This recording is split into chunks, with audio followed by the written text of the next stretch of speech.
오늘 어버이 주일에 우리에게 주신 말씀은 누가복음 15장 20절에서 24절입니다. 신약 122페이지입니다. 이에 일어나서 아버지께로 돌아가니라. 아직도 거리가 먼데 아버지가 그를 보고 측은히 여겨 달려가 목을 안고 입을 맞추니 아들이 이르되 아버지, 내가 하늘과 아버지께 죄를 지었사오니 지금부터는 아버지의 아들이라 일컬음을 감당하지 못하겠나이다 하나 아버지는 종들에게 이르되 제일 좋은 옷을 내어다가 입히고 손에 가락지를 끼우고 발에 신을 신기라. 그리고 살진 송아지를 끌어다가 잡으라. 우리가 먹고 즐기자. 이 내 아들은 죽었다가 다시 살아났으며 내가 잃었다가 다시 얻었노라 하니 그들이 즐거워하더라. 아멘. 부모보다 자녀를 더 이해하는 그런 사람이 이 땅에 어디에 있겠습니까?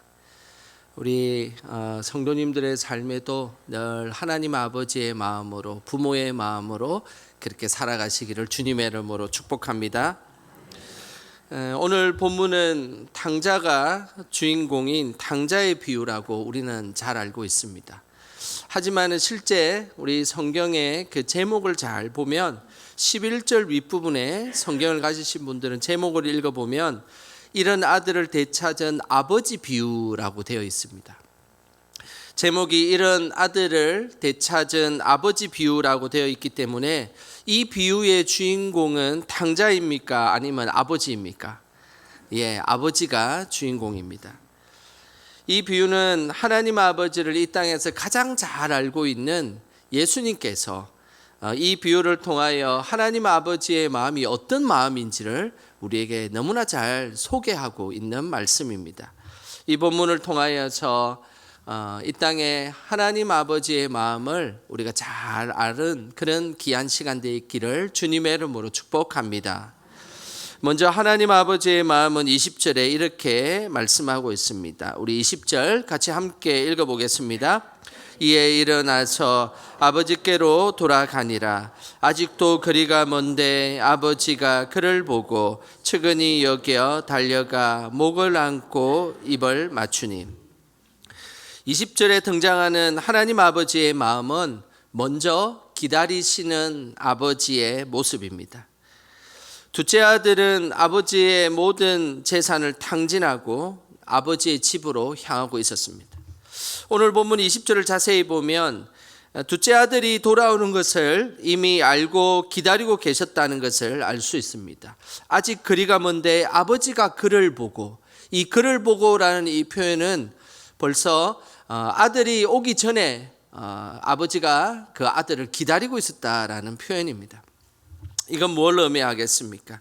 아들이 언제 올지 모르기 때문에 오늘도 기다리고 또 내일도 기다리고 그렇게 기다리다가 아들 온 것을 보았다라는 그런 의미입니다.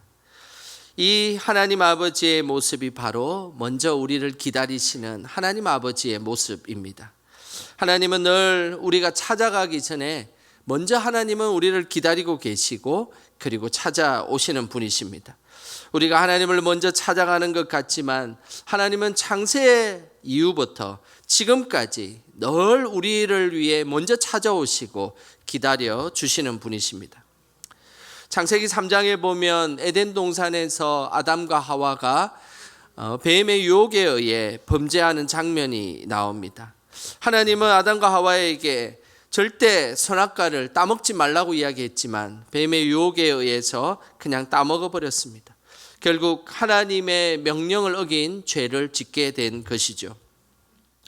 그때 아담과 하와는 하나님의 낯을 피해서 나무 사이에 숨어 있었습니다. 오늘 그 순간 하나님께서 아담과 하와를 찾으러 오셨는데요. 한번 보겠습니다. 창세기 3장 9절 말씀입니다. 우리 같이 읽어보겠습니다. 여호와 하나님이 아담을 부르시며 그에게 이르시되 내가 어디 있느냐.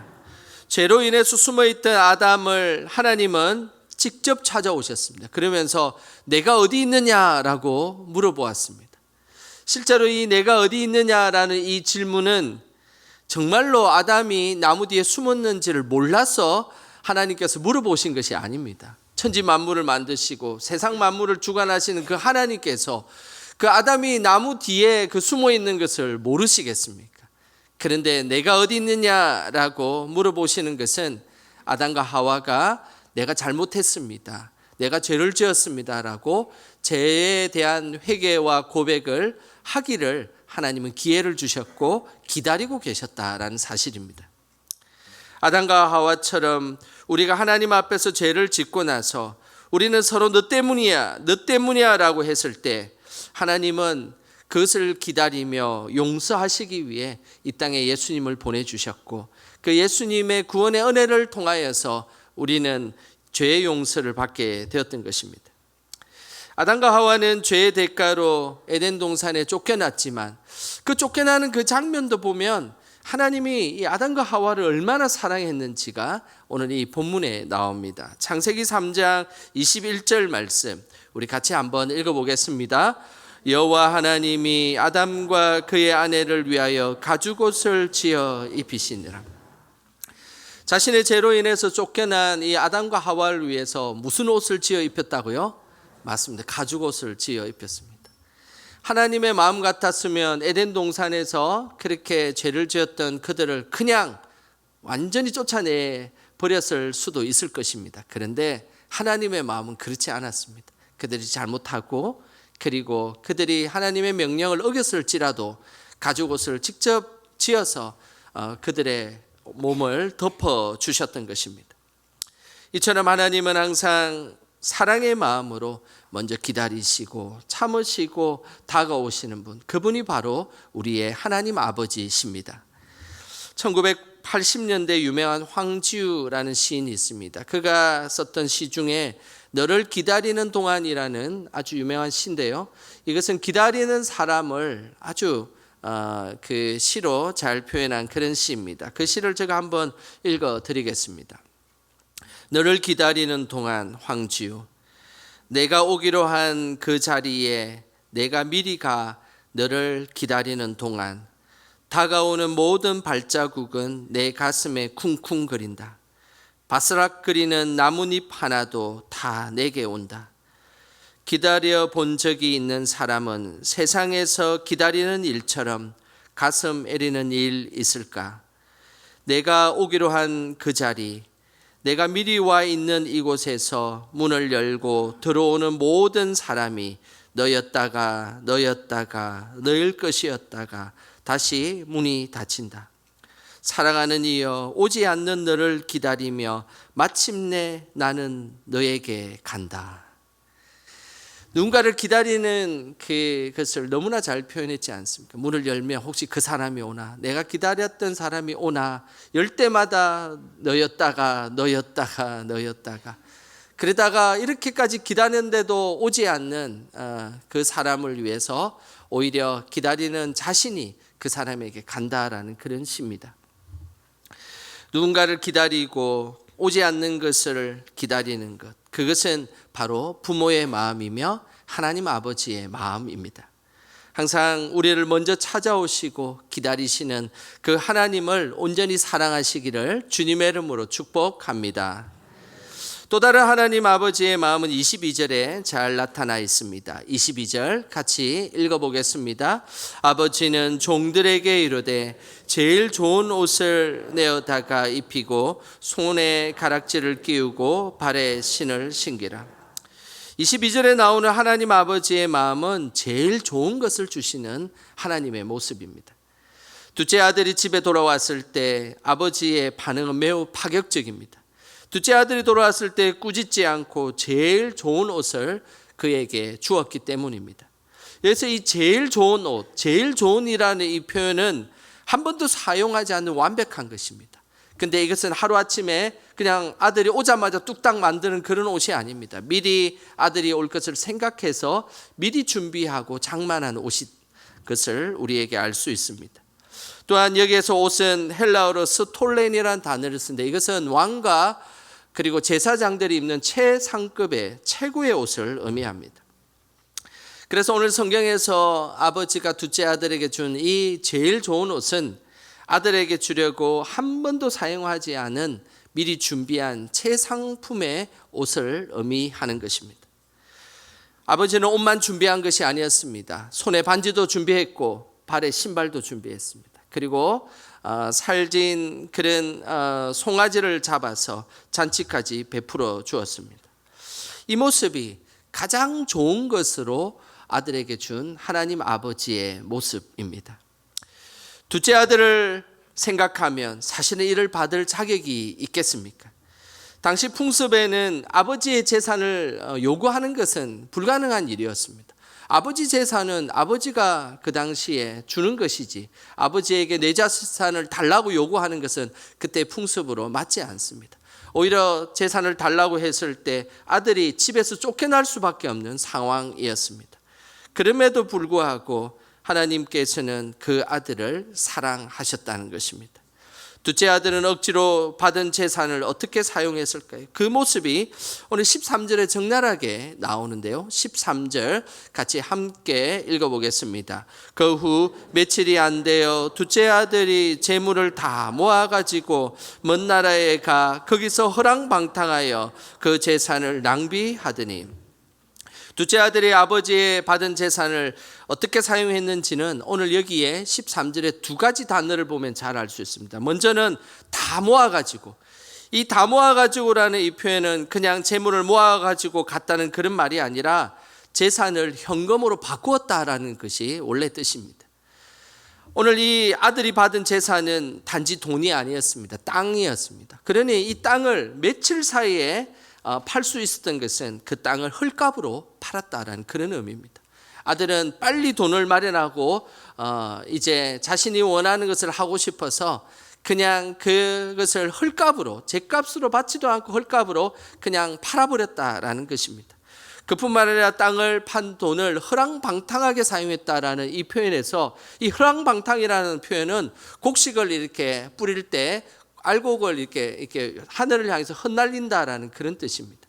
이것은 뭘 의미하겠습니까? 아버지에게 받았던 그 돈을 그냥 아주 헐값에 팔아가지고 그 돈을 하늘을 뿌리듯이 그냥 이렇게 뿌리며 방탕하게 지냈다라는 그런 의미입니다. 인간적으로 보면 용서가 되지 않는 모습입니다. 아버지에게 받은 재산을 최선을 다해 투자하고 돈을 벌기 위해 노력해도 시원찮을 판에 공중에 뿌리듯이 그 재산을 마음껏 뿌리며 살아갔던 것입니다. 용서할 수 없는 행동입니다. 하지만 아버지는 그 아들이 오자마자 제일 좋은 옷을 주셨고 반지를 끼워주고 신발을 신겨주고 그리고 살찐 송아지를 잡아서 잔치를 베풀었다는 사실입니다. 이 모습이 바로 은혜입니다. 은혜는 그 사람이 잘 해주면 잘해주고 못해주면 못해주고 이런 것으로 표현하지 않습니다. 그냥 일방적으로 사랑하여서 그에게 베풀어 주는 것, 그것이 바로 은혜입니다. 이것이 하나님의 사랑을 가장 잘 표현하는 단어다라고 할 수 있습니다. 죄인인 우리가 뭐가 좋아서 예수님을 우리에게 보내주셨겠습니까? 그런데 일방적으로 우리를 사랑하셔서 예수님을 보내주시고 우리의 죄를 용서해 주시고 그리고 하나님 나라로 우리를 인도해 주셨던 은혜, 그것이 바로 하나님 아버지의 사랑인 것입니다. 감히 옷을 입을 수도 없는 우리에게 가장 좋은 옷을 입혀주신 것, 그것은 바로 이 땅에 예수님을 우리에게 보내주신 것과 동일한 것입니다. 이처럼 가장 좋은 것을 주시는 하나님만을 의지하며 살아가시기를 주님의 이름으로 소망합니다. 열왕기상 3장에 보면 솔로몬이 성전을 건축한 이후에 일천번제를 드리는 장면이 나옵니다. 일천번제를 드리고 난 그날 밤에 하나님이 솔로몬에게 나타났습니다. 그러면서 너가 원하는 것이 있으면 나에게 뭐든지 이야기하라. 내가 다 들어줄 것이다 라고 이야기하셨습니다. 그때 솔로몬은 다른 것을 구하지 않았습니다. 백성들을 잘 재판할 수 있는 선악을 분별할 수 있는 지혜를 달라라고 요청했습니다. 하나님은 대단히 큰 것을 요청하지 않은 솔로몬에게 너무나 기뻐하였고 그리고 흡족해 하셨습니다. 그러면서 솔로몬이 구한 것보다 더 큰 것을 하나님께서 선물로 주셨습니다. 오늘 그 장면이 열왕기상 3장 12절과 13절에 나오는데요. 우리 같이 12절 13절 읽어보겠습니다. 내가 내 말대로 하여 내게 지혜롭고 총명한 마음을 주노니 내 앞에도 너와 같은 자가 없었거니와 내 뒤에도 너와 같은 자가 일어남이 없으리라. 내가 또 내게 구하지 아니한 부귀와 영화도 내게 주노니 내 평생의 왕들 중에 너와 같은 자가 없을 것이라. 우리 하나님은 솔로몬이 구한 것보다 더 좋은 것을 구했습니다. 솔로몬은 그냥 지혜와 총명을 달라라고 이야기했지만 하나님은 지혜와 총명뿐만 아니라 그에게 부귀와 영화도 하나님 같이 주셨습니다. 그 축복을 받았던 솔로몬은 백성들의 어려움을 지혜와 총명으로 늘 판단하고 재판하였고, 뿐만 아니라 솔로몬 시대는 그 어떤 시대보다 부귀와 영화를 누렸던 시대입니다. 금과 은을 돌처럼 사용했고 주변의 나라들도 다 솔로몬에게 조공을 바치며 강한 나라로 부상하게 되었던 것입니다. 우리는 작은 것을 구하지만 하나님은 늘 좋은 것으로 우리에게 주십니다. 우리는 하나를 구하지만 하나님은 우리에게 필요한 주변의 것을 다 주시는 분이십니다. 그는 하나님께 늘 감사하며 살아가시기를 주님의 이름으로 축복합니다. 마지막 하나님 아버지의 마음은 24절에 잘 나와 있습니다. 우리 24절 같이 함께 읽어보겠습니다. 이 내 아들은 죽었다가 다시 살아났으며 내가 잃었다가 다시 얻었노라 하니 그들이 즐거워하더라. 24절에 나오는 하나님 아버지의 마음은 작은 일에도 기뻐하시는 하나님의 모습입니다. 하나님은 우리가 작은 그 하나를 하나님 앞에 기뻐하는 모습을 보여주면 하나님은 더 크게 기뻐하시는 그런 분이십니다. 24절에 보면 실제 둘째 아들이 정말로 죽었다가 살아났습니까? 그냥 이제 먹을 것이 없고 아버지 집에 종이라도 삼아주면 끼니라도 때울까 하고 아버지에게 그냥 온 것뿐이었습니다. 그런데 아버지는 그냥 그 온 것 그 자체만 보고도 우리 아들이 죽었다가 살아났다라고 그렇게 기뻐하고 있었던 것입니다. 하나님께서는 우리의 작은 몸짓 하나, 그리고 말 하나, 어떨 때는 작은 기도 하나, 작은 찬양 하나도 하나님은 기뻐하신다는 사실입니다. 우리는 작은 것을 드리지만 하나님은 더 큰 기쁨으로 우리에게 응답해 주시는 것입니다. 특별히 오늘 본문이 마태복음 15장에 쓰여졌습니다. 15장에는 작은 것을 잃어버려도 그것을 찾는 큰 기쁨을 반복적으로 말씀하고 있는데, 하나님은 양 100마리 중에서 잃어버린 작은 양 한 마리를 찾으시며 기뻐하신 분이십니다. 그리고 작은 드라크마 하나를 찾아도 기뻐하시는 분이십니다. 작은 양 한 마리, 동전 하나를 찾아도 기뻐하시는 그 하나님은 늘 우리의 작은 영혼 하나, 그리고 우리의 작은 믿음의 행위 하나에도 크게 기뻐하신다라고 말씀하고 있었던 것입니다. 둘째 아들이 돌아온 것, 그것은 아버지에게는 너무나 기쁜 일이었던 것입니다. 이 사실에 대해서 세계적인 영성신학자인 헨리 나우엔이 탕자의 귀환이라는 아주 유명한 책에 보면 이런 글귀로 소개하고 있습니다. 그 부분을 제가 한번 읽어 드리겠습니다. 아버지는 둘째 아들이 성공해서 돌아오기를 바란 것이 아닙니다. 모든 것을 잃고 남루한 모습으로 돌아와 그저 아버지의 품을 향해 내디던 아주 작은 회복의 몸짓, 희미한 사랑의 표현 하나에 천국 잔치를 배설하는 것이 바로 부모의 마음이자 하나님의 마음입니다. 하나님은 우리의 작은 몸짓 하나, 그리고 희미한 사랑의 표현 하나에도 온데만데 천국 잔치를 벌리며 기뻐하시는 그런 분이십니다. 스바냐 3장에 보면 하나님께서는 믿음의 작은 일에도 너무나 크게 기뻐하시는 그 모습이 나옵니다. 스바냐스의 이 배경은 이스라엘이 유다 그 시절에 가장 타락한 시절이었습니다. 므낫세와 아몬 왕, 그리고 이제 하나도 뭘 모르는 어린 요시야 왕이 등극했을 그때였습니다. 그때는 이스라엘이 가장 우상 숭배가 심했고 가장 죄를 많이 지었던 그런 시대였습니다. 그런데 그 시대에도 나무의 그루터기 같은 작은 소수의 믿음의 사람들이 하나님을 위해 섬기며 하나님께 나아가는 모습을 보고 하나님은 너무너무 기뻐서 감격하셨습니다. 그 감격하신 모습이 스바냐 3장 17절에 나오는데 우리 같이 함께 읽어보겠습니다.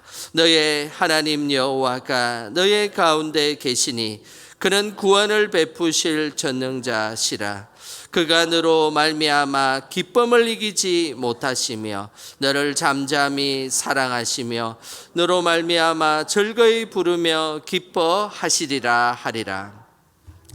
타락한 세상 속에서 하나님께 믿음의 모습을 보였던 것을 보고 그 작은 믿음의 행위를 보고 하나님은 너무너무 기뻐하시고 그리고 잠잠히 사랑하시고 그리고 그를 위해 노래 부르며 흥얼거리며 기뻐하셨다라고 말씀하고 있습니다. 이 시대에 많은 사람들이 하나님의 기쁨이 되기보다는 하나님 앞에 슬픔이 되는 시대를 살아가고 있습니다. 그럴 때에 우리가 하나님이 기쁨이 되기 위해 예배의 자리에 나오고 또 기도의 자리에 나오고 찬양의 자리에 나오고 그리고 작은 믿음의 행위를 하면 하나님은 한없이 기뻐서 우리는 너무나 작은 것 하나밖에 되지 않았지만 그러나 하나님은 더 큰 기쁨으로 우리에게 은혜를 내려주시는 분, 그분이 바로 아버지 하나님이십니다. 어버이 주일을 맞이하는 우리 모두 늘 아버지 하나님의 마음으로 살아가시기를 주님의 이름으로 축복합니다. 누가 먼저 오기를 기다리는 것이 아니라 우리가 먼저 찾아가고 기다려야 합니다. 그리고 그냥 쉬운 것을 드리기보다 가장 좋은 것을, 가장 훌륭한 것을 하나님 앞에서 드리며 나누는 삶을 살아야 합니다. 또한 작은 믿음의 모습이라도 그 일이 하나님 기뻐하시는 믿음의 일이라면 언제든지 그 일을 행하는 것, 그것이 바로 아버지 하나님의 모습으로 살아가는 것입니다. 이 땅에 참된 부모의 모습으로 보여주신 아버지 하나님처럼 살아감으로 늘 하나님 앞에 기쁨이 되는 우리 영광의 모든 성도들 되시기를 주님의 이름으로 축원합니다. 이 시간 우리 함께 찬양하며 기도한 시간 갖겠습니다. 너희 하나님 여호와가 너희 가운데 계시니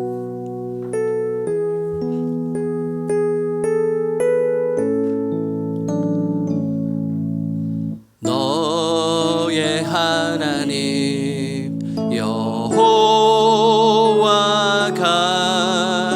너의 가운데 계시니 그는 구원을 베푸실 전능자시라.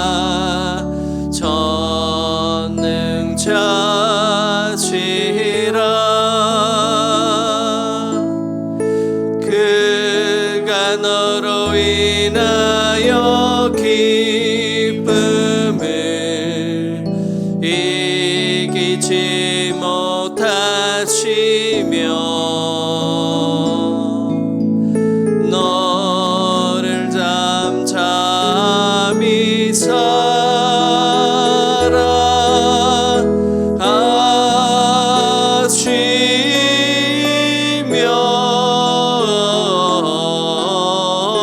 즐거이 부르며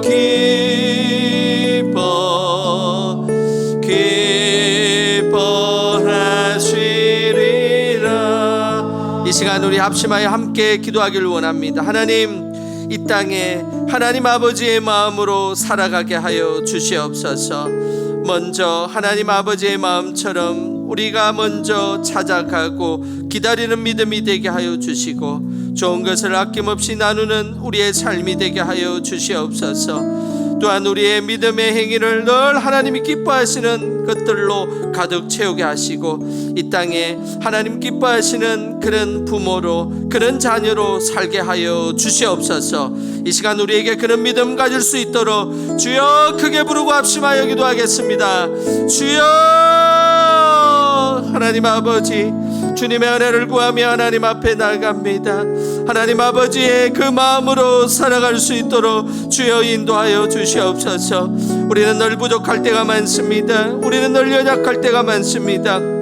하나님 오셔서 늘 하나님 앞에 하나님 기뻐하시는 모습으로 살길 원합니다. 아버지의 마음으로 기다리고 아버지의 마음으로 찾아가게 하시고 아버지의 마음으로 하나님 가장 좋은 것을 드릴 수 있도록 그리고 그것을 나눌 수 있도록 살아가게 하여 주시옵소서. 그래서 일평생 하나님만 의지하게 하여 주시옵소서. 하나님 아버지, 늘 부족한 우리를 하나님의 자녀 삼아 주셔서 감사드립니다. 우리를 사랑하시고 기뻐하시는 하나님처럼 우리도 이 땅에서 하나님 아버지의 마음으로 살게 하옵소서. 특별히 부모된 우리가 먼저 사랑하고 좋은 것을 아낌없이 나누어 주는 삶이 되게 하옵소서. 평생 자녀를 위해 수고한 손길 위에 복의 복을 내려주시고 부모를 공경함으로 복받는 자녀들이 되게 하옵소서. 예수님의 이름으로 기도드립니다. 아멘.